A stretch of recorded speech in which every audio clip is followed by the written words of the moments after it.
म त यता हुन्छु। प्रेम सर नमस्कार। हजुरलाई त मैले 2 वर्ष अगाडि पनि भेटेको। तपाईँ आज त आश्रमबाट पहिला आश्रम बस्नुहुन्थ्यो, अहिले सडकमा बस्नुभयो। किन तपाईँको छोरीले नि ब्याचलर पास गरिसकेको भन्नुभयो, छोरासँग भेटघाट गर्नु भएको छैन? तपाईँ किन यसरी सडकमा त? होइन, मलाई चाहिँ कुनै पनि मलाई अवहेलना गरेको होइन कि मेरो बालबच्चाहरूले। मलाई चाहिँ खुला आकाशमा उड्ने पन्छीलाई चाहिँ खुलै आकाश बन्दानमा पिंजडामा बस्या जस्तो लागेर चाहिँ महसुस भएर म यसरी आएको छु। हजुरको बनेपा नगरपालिका 6 नम्बर वडा नम्बर 6। हजुर। घर खेती अहिले पनि त्यहीँ छ? खेती त छैन, घर होला। घर छ। बुवा हुनुहुन्छ? हुनुहुन्छ, मम्मी त बित्नु भएको।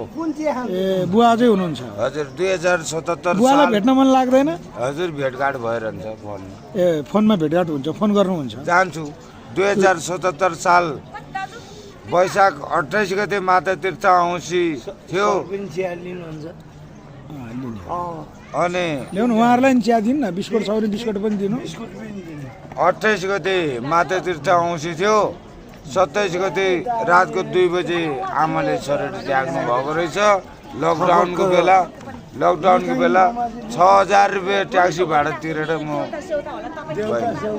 तपाईँ बेनी माओवादीले बेनी नेपाली सेनाको ब्यारेक आक्रमण गर्दाखेरि चाहिँ तपाईँहरू थप फोर्समा आउँदाखेरि दुर्घटनामा पर्नुभयो। तपाईँको गाडीमा 27 जना फर्किँदा कतिजना?